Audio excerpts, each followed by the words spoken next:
सबसे पहले 141 से 141 क्या कहता है जी? 141 कहता है जो ऑडिटर कौन बन पाएगा? तो ऑडिटर बन पाएगा एक सीए जिसके पास सर्टिफिकेट ऑफ प्रैक्टिस होगी, या तो इंडिविजुअल बनेगा या फर्म बनेगा, फर्म के केस में या एलएलपी या पार्टनरशिप, लेकिन मेजॉरिटी ऑफ द पार्टनर क्या होने चाहिए? Qualified and they must be practising in India.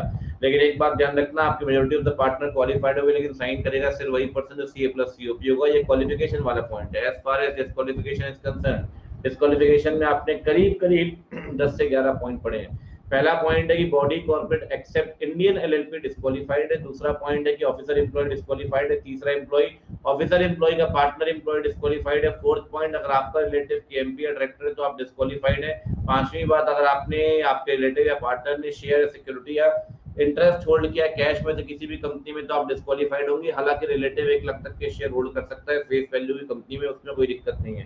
अगर रिलेटिव आपके अपॉइंटमेंट के बाद भी शेयर होल्ड कर लेगा तो उस केस में 60 दिन का आपको अपॉर्चुनिटी मिलेगी। 60 दिन में रिलेटिव को बनाइए, शेयर सरेंडर कराइए, बात बन जाएगी। अदरवाइज आप डिस्क्वालिफाइड हो जाएंगे 61st डे। जहां तक लोन की बात है, लोन के बारे में बोला गया है अगर PPR person partner relative loan लेता है 5 लाख से ऊपर का कैश में से किसी भी कंपनी से तो आप डिस्क्वालिफाइड है। साथ में कहता है कि अगर आपने गारंटी दी है किसी और के लोन के लिए 1 लाख से ऊपर की कैश को तो आप डिस्क्वालिफाइड है, उस कंपनी का ऑडिट आप नहीं कर सकते।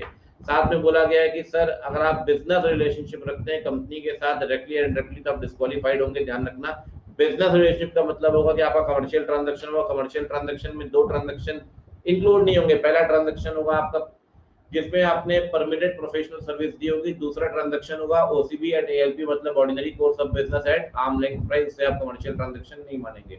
साथ में आपने पढ़ा है कि सर एक सीए मैक्सिमम 20 ऑडिट कर सकता है, अगर 20 से एक्सीड कर रहा हो तो वो डिस्क्वालिफाइड होगा। साथ में अगर आप फुल टाइम एम्प्लॉय कहीं पर भी काम कर रहे हैं तो आप डिस्क्वालिफाइड है, आप इंडिया में किसी भी कंपनी का ऑडिट नहीं कर सकते। साथ में आपने पढ़ा है अगर कोर्ट ने किसी को कन्विक्टेड डिक्लेयर किया है 10 साल तक का बैन है, 10 साल तक आप डिस्क्वालिफाइड है। और आखिरी पॉइंट आपने पढ़ा होगा उस केस में कि अगर आप प्रोहिबिटेड सर्विसेज दे रहे हैं 144 के अंदर आप डिस्क्वालिफाइड होंगे उस केस में। ये था सेक्शन 141। फिर आते हैं सेक्शन 139 और 139 क्या कहता है सर? 139 कहता है कि अगर हम बात करें नॉन गवर्नमेंट कंपनी की, in the case of non government company first auditor appoint होगा बोर्ड मीटिंग में। बोर्ड मीटिंग कराओ कंपनी बनने के 30 दिन के अंदर। जिसे बोर्ड मीटिंग में अपॉइंट करेंगे वो ऑफिस होल्ड करेगा फर्स्ट एजीएम तक। अगर बोर्ड मीटिंग में फर्स्ट ऑडिटर नहीं ला पाए तो मेंबर को बताइए, मेंबर अपॉइंट करेगा ईजीएम में 90 दिनों के अंदर। ठीक है ना, ये हो गया फर्स्ट ऑडिटर। सब्सीक्वेंट की बात करें, सब्सीक्वेंट ऑडिटर आएगा फर्स्ट एजीएम में, ऑफिस होल्ड करेगा 5 एजीएम तक, मतलब फर्स्ट में अपॉइंट होगा और 6 में रिटायर हो जाएगा उस केस में। जब आप उसे अपॉइंट करेंगे तो उससे आप सर्टिफिकेट लीजिए, उसके रिटन कंसेंट दीजिए। रिटन कंसेंट सर्टिफिकेट लें, सर्टिफिकेट में आप वो आपको 4 बातें बताएगा, वो एलिजिबल है और डिस्क्वालिफाइड नहीं है। दूसरी बात, जो ऑडिट आपने उसका अपॉइंट किया गया उसके टर्म के अंदर है, जो आपने अपॉइंट किया उसके लिमिट के अंदर है, और प्रोफेशनल मैटर ऑफ मिसकंडक्ट जो पेंडिंग चल रहा है वो आपको बता देगा। एक बात बताएं सर, इसका नाम रिकमेंड कौन करेगा? कमेटी बनानी जरूरी है तो नाम रिकमेंड करेगी कमेटी। अगर कमेटी बनानी जरूरी नहीं तो नाम रिकमेंड करेगा बोर्ड। उस केस में नाम रिकमेंड करती है कमेटी बोर्ड को। बोर्ड अगर रिजेक्ट कर देता है, कमेटी के पास मैटर दोबारा चला गया, कमेटी नया नाम रिकमेंड करेगी। अगर बोर्ड को इस बार नाम पसंद आएगा तो मेंबर को रिकमेंड कर देगा। अगर बोर्ड ने इस बार नाम रिजेक्ट कर दिया मतलब दूसरी बार नाम को रिजेक्ट कर दिया तो बोर्ड खुद नाम रिजेक्ट करेगा मेंबर के पास, मेंबर अपॉइंटमेंट करेंगे। साथ में अगर आप बात करें गवर्नमेंट कंपनी के अंदर, तो गवर्नमेंट कंपनी में फर्स्ट ऑडिटर सीएनडीजी अपॉइंट करेगी 60 दिन के अंदर कंपनी बनने के। सीएनडीजी नहीं कर पाए तो अगले 30 दिन में बोर्ड, अगर बोर्ड भी नहीं कर पाए तो फिर अगले 60 दिन में मेंबर अपॉइंट करेंगे। 60-30-60 सीएनडीजी बोर्ड ऑफ मेंबर। अगर सब्सीक्वेंट की बात करें, सब्सीक्वेंट ऑडिटर हमेशा सीएनडीजी अपॉइंट करेगा। कंपनी साल शुरू होने के 180 दिन के अंदर अपॉइंट करेंगे आप, एक फाइनेंशियल ईयर के लिए। साल खत्म, एजीएम आई, रिटायर कर जाएगा, अगले साल फिर सीएनडीजी किसी और को लेकर आएगा। जहां तक बात है आपकी 139 में रोटेशन वाले प्रिंसिपल की, तो रोटेशन का प्रिंसिपल हर कंपनी पे नहीं लगता, गिनी चुनी कंपनी में लगता है। पहली कंपनी में लगता है लिस्टेड कंपनी में, दूसरा private company capital 50 crore, public company capital 10 crore, बची कुछ कंपनी जिनकी कैपिटल तो लिमिट से कम है लेकिन जिनके डिवेंचर डिपॉजिट आपके 50 करोड़ है उससे ऊपर के हैं, उसके ऊपर ये सेक्शन रोटेशन का लग जाएगा। रोटेशन का मतलब ये है कि अगर आप इंडिविजुअल है तो 5 इयर्स काम करिए, 5 ईयर रेस्ट होगा, रेस्ट पीरियड को आप बोलेंगे कूलिंग पीरियड। अगर फर्म की बात करें तो 5 इयर्स वर्क, 5 ईयर फिर वर्क, मतलब पहला टर्म, दूसरा टर्म, फिर कूलिंग पीरियड 5 साल का। ठीक है ना। जहां तक रोटेशन की बात करें तो रोटेशन के अंदर अगर ऑडिटर डिस्क्वालीफाइड होगा तो सेम नेटवर्क के सारे लोग डिस्क्वालीफाइड है। सब सेम नेटवर्क कहां से बनेगा? तो सेम नेटवर्क बनेगा या तो अगर आप कॉमन ब्रांड नेम शेयर कर रहे हैं तब, या अगर आप कॉमन कंट्रोल में हैं तब, या फिर अगर आप वहां पर सेम नेटवर्क के अंदर कॉमन पार्टनर शेयर करते हैं तब, तो सेम नेटवर्क में आप डिस्क्वालीफाइड हो जाएंगे। एक बात हमेशा ध्यान रखिए, जब भी आप सेम नेटवर्क की बात देखेंगे या रोटेशन का प्रिंसिपल काउंट करेंगे, जो पीरियड पुराने कंपनी एक्ट में आपने सर्व किया उसे काउंट करते हैं, और नया कंपनी एक्ट कहता है ट्रांजिशनल पीरियड 3 सालों का होगा। जो पर्सन रोटेशन के अंदर रिटायर कर गया अगर वहां पर कमेटी है तो कमेटी नाम को रेकमेंड करेगी, कमेटी नहीं है तो बोर्ड नाम को रेकमेंड करेगा, ठीक है ना। ये मोटा मोटी 139 की बात करें। 139 में एक बात और बची है, कैजुअल वैकेंसी फिल कौन करेगा, ध्यान रखिए कैजुअल वैकेंसी फिल करता है बोर्ड 30 दिन के अंदर। कारण कोई भी बोर्ड फिल करेगा, अगर रेजिग्नेशन है तो बोर्ड मीटिंग के 3 महीने के अंदर मेंबर से अप्रूवल ले लो, ओआर पास करके, मतलब बीआर प्लस ओआर लगेगा इन द केस ऑफ रेजिग्नेशन, आपकी वैकेंसी फिल हो जाएगी। एक आखिरी बात ध्यान रखना कि अगर एजीएम में आपने किसी को अपॉइंट रीअपॉइंट नहीं किया तो एग्जिस्टिंग ऑडिटर कंटिन्यू करता है, ठीक है ना। और अगर आप कंटिन्यू करना चाहते हैं या रीअपॉइंट भी करना चाहते हैं, आप रीअपॉइंट कर सकते हैं, कोई दिक्कत नहीं है, क्योंकि जनरली रीअपॉइंटमेंट के लिए डिस्क्वालीफाइड नहीं होना चाहिए। रीअपॉइंटमेंट के लिए डिस्क्वालीफाइड होगा 3 केस में। पहली बात तो जब उसने खुद अपनी अनविलिंगनेस जो रीअपॉइंट नहीं होना चाहता, दूसरी बात जब वो डिस्क्वालीफाइड होगा तब, और तीसरी बात अगर एसआर पास कर दिया मेंबर ने, उसको रीअपॉइंट नहीं करना तो फिर वो रीअपॉइंट नहीं हो सकता। ये है 139। जहां तक 140 की बात करें, 140 के अंदर पहला पॉइंट दिया हुआ रिमूवल का, सबसेक्शन 1 कहता है जी बोर्ड मीटिंग के अंदर बीआर पास करे, मेंबर सीजी के पास एप्लीकेशन दे, सीजी आपको अप्रूवल देगी, सीजी अप्रूवल देगी 60 दिन के अंदर ईजीएम करा के एसआर पास कर दिए, मतलब बीआर सीजी के अप्रूवल और SR opportunity of being heard जरूर प्रोवाइड करे, कोई दिक्कत वाली बात नहीं आएगी उसमें, वहां पे आप रिमूवल कर सकते हैं। सबसेक्शन 5 के अंदर रिमूवल होगा एनसीएलटी के बोलने पर। एनसीएलटी या तो रिमूवल का ऑर्डर पास करेगा सुओ मोटो या तो किसी की एप्लीकेशन पे। अगर भारत सरकार की एप्लीकेशन आ गई तो आपको तब भी सोचना पड़ेगा, मैंडेटरी नहीं है कि एनसीएलटी हमेशा ऑर्डर पास करेगा, हमेशा एनसीएलटी के ऊपर डिस्क्रिशनरी है वो ऑर्डर पास करेगा या नहीं। ग्राउंड हमेशा ये होगा कि ऑडिटर ने या तो फ्रॉड किया होगा या वो फ्रॉड में इन्वॉल्व होगा। अगर दोनों में से कुछ भी है तो एनसीएलटी ऑर्डर पास कर देगा, आप उसको हटाएंगे। जिसको आपने सबसेक्शन 5 के अंदर हटाया हुआ, अगले 5 साल तक वो इंडिया में किसी भी कंपनी का ऑडिटर नहीं बन सकता। साथ में वो लायबल होगा 447 के अंदर फ्रॉड के लिए, ठीक है ना। जहां तक फ्रॉड की बात है तो फ्रॉड के लिए 447 तो लगता ही लगता है, साथ में 147 सबसेक्शन 2 भी लग जाएगा, ठीक है ना। मतलब मल्टीपल केसेस है उसमें, वहां पर उसे हम सेक्शन वाइज सेक्शन कवर करते हुए चलेंगे। तो 140 के अंदर रिमूवल की बात कर ली। जहां तक रेजिग्नेशन की बात है, रेजिग्नेशन में एक बात ध्यान रखिए कि जब आप उसे वहां पर रेजिग्नेशन देना चाहेगा तो रेजिग्नेशन के लिए एडीटी 3 फाइल करेगा। सर एडीटी 1 किसके लिए फाइल होगा, एडीटी 2 किसके लिए फाइल होगा, एडीटी 1 फाइल होगा जब आप अपॉइंटमेंट के बाद ऑडिटर का इंटीमेशन देते हैं आरओसी को 15 दिन के अंदर, तो आप फाइल करते हैं एडीटी 1। जहां तक एडीटी 2 की बात है, जब आप ऑडिटर का रिमूवल करेंगे तो रिमूवल के लिए एप्लीकेशन देंगे सीजी के पास, सीजी को आप दोगे एडीटी 2 इस केस में। जहां तक 3 की बात है, 3 आप देते हैं रेजिग्नेशन फाइल करता है 30 दिन के अंदर, किसको देगा सर, रेजिग्नेशन देगा आपका कंपनी प्लस आरओसी को। अगर गवर्नमेंट कंपनी हुई तो रेजिग्नेशन देगा कंपनी प्लस आरओसी प्लस सीएनडीजी को, वहां पर उसको देना पड़ेगा इन the case of government company. अगर नहीं देता तो पेनाल्टी एप्लीकेबल होगी, पेनाल्टी में उसमें बन जाएंगे नहीं, पेनाल्टी सिंपल सा पॉइंट है। आखिरी पॉइंट है जी, अगर आप रिटायरिंग को रीअपॉइंट नहीं करना चाहते कोई दिक्कत नहीं, मेंबर आपको नोटिस देंगे 14 दिन पहले कंपनी की जीएम से। मेंबर के पास 5 लाख के शेयर होंगे या 1% वोटिंग पावर होगा, वो आपको बताएंगे 14 डेज पहले कि रिटायरिंग को रीअपॉइंट नहीं करना चाहते। आप 7 दिन पहले सारे मेंबर को बता दीजिए, एक तो पब्लिक नोटिस दो और दूसरा वेबसाइट के अंदर पोस्टिंग कर दो, और कंसर्न ऑडिटर को आप बता दो कि सर आपका रीअपॉइंटमेंट नहीं होगा। वो अपनी बात आपके सामने रख सकता है, उसे बोलेंगे रिप्रेजेंटेशन, वो या तो बोलेगा आप उसे अटैच कर दो या तो बोलेगा रीड कर दो, जैसा भी वो आपसे बोलेगा वैसा आप कर दीजिए। हाँ, उसके रिक्वेस्ट को आप रिजेक्ट कर सकते हैं जब वो नीडलेस पब्लिसिटी के गेन करने के लिए काम कर रहा है, और एनसीएलटी से पूछकर उसके रिक्वेस्ट को आप रिजेक्ट। ये है 140। 142 क्या कहता है सर, 142 कहता है रेम्यूनरेशन वो डिसाइड करेगा जिसने अपॉइंट किया, अगर बोर्ड ने अपॉइंट किया बोर्ड डिसाइड करेगा, अगर मेंबर ने अपॉइंट किया मेंबर डिसाइड करेगा। 142 कहता है सर रेम्यूनरेशन में 3 चीजें आएंगी, एक तो फीस आएगी ऑडिटर की, एक तो जो उसने खर्चे किए उसका रीइंबर्समेंट आएगा, और जो फैसिलिटी ऑडिटर को प्रोवाइड की गई है उसकी वैल्यू भी इसके अंदर आएगी। 143 के अंदर सबसे पहली बात तो पार्स है, पार्स के अंदर 3 अधिकार उसके पास। एक तो वो आपके बुक्स ऑफ अकाउंट्स और वाउचर चेक कर सकता है, चाहे वो कंपनी के आरओ में रखे हो किसी और जगह, ठीक है ना। दूसरी बात, वो कंपनी का जो होल्डिंग कंपनी का ऑडिटर है वो सब्सिडियरी और एसोसिएट के बुक्स भी चेक कर सकता है। और तीसरी बात, वो आपसे इंफॉर्मेशन मांग सकता है, पूछताछ कर सकता है, एक्सप्लेनेशन इंफॉर्मेशन ले सकता है ऑफिसर में से।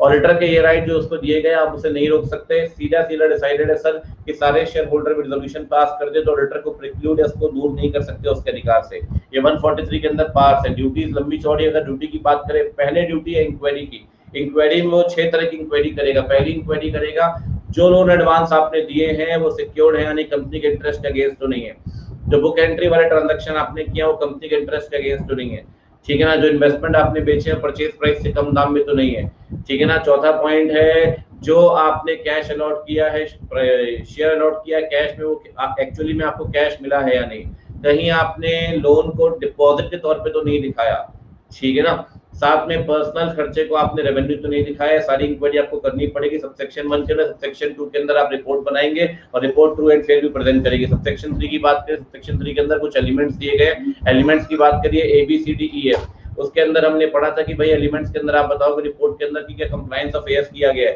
क्या प्रॉपर बुक्स ऑफ अकाउंट्स बनाई गई है, क्या ब्रांच ऑडिटर ने आपको रिपोर्ट भेजी है, क्या internal financial control consistent adequate है या नहीं, क्या डायरेक्टर डिस्क्वालीफाइड है या नहीं, क्या एक्सप्लेनेशन इन्फॉर्मेशन आपको मिली है या नहीं, और फाइनेंशियल ट्रांजैक्शन जैसे कंपनी की फंक्शनिंग पे एडवर्स इफेक्ट है वो आप बताएंगे। साथ में financial statement are in agreement with the balance sheet, जो आपके बेसिक बुक्स ऑफ अकाउंट्स उसके हिसाब से है यानी आपके बैलेंस शीट P&L। ये हो गया आपका सबसेक्शन 3।